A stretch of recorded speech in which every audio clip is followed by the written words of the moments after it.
现在加入我们的是美国之音的华府特派记者 Jessica Stone。Jessica 呢要为我们带来从美国华府对台湾总统大选的独家观察。Welcome, Jessica. Thank you for being with us today. Hello, good to be with you. So, Jessica, regarding Taiwan's upcoming presidential election, I'd like to know that the KMT's presidential candidate,侯友宜, has just concluded his visit to the United States. Could you please share with us your observations from Washington, D.C.? That's right. He spent 8 days here in the United States in total, and he took his 3 Ds really on the road. He met with 11 U.S. lawmakers on Capitol Hill and had a series of private meetings here in Washington.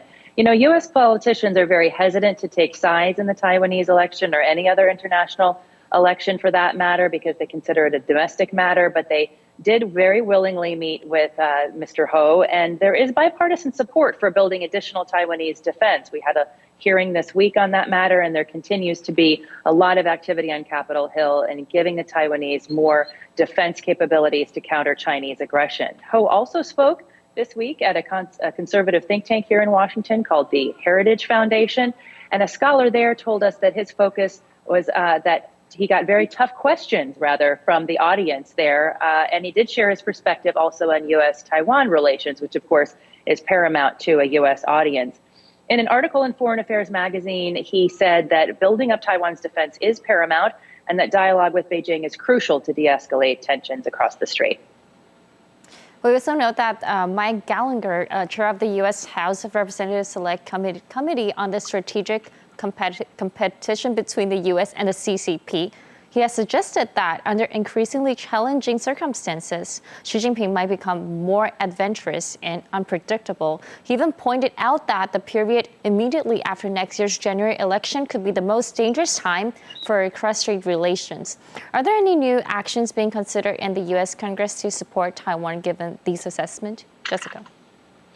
Well, it's really an ongoing conversation and one I've definitely seen in person be escalated over the last year or so. We're seeing a lot of congressional chatter, if you will, about the state of Taiwan's defense, particularly because the U.S. still has $19 billion of Taiwanese defense contracts that it needs to deliver on. And U.S. Congress held a hearing this week on that. You know, under the Taiwan Relations Act, the U.S. is required to ensure that Taiwan can defend itself. So this is where the U.S. really has a stake in Taiwan's future defense-wise. Some Republican lawmakers are arguing that Joe Biden and his administration has not been forceful enough in helping to arm Taiwan and that the military sales program overall is broken, and particularly the defense procurement process. But the Biden administration counters that they have authorized almost $6 billion in Taiwan arms sales in a year, the largest single-year number.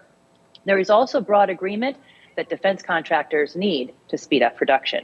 We haven't provided the multi-year appropriation necessary to replenish our stockpiles. Our defense industrial base has become very concentrated, it's very brittle, and we need to rebuild that. That's one of the lessons of the war in Ukraine, and we haven't learned it yet. Jasmine, a more immediate problem now is that the U.S. Congress is poised to need to pass funding for the U.S. government by September 30th, just a matter of days away. If they do not reach that deadline, with funding for the U.S. government, any weapons deliveries to Taiwan would also be further delayed. Back to you. Definitely, Jessica, will be looking close to that deadline. Thank you so much, Jessica, for joining with us and sharing with us your expertise today. You bet.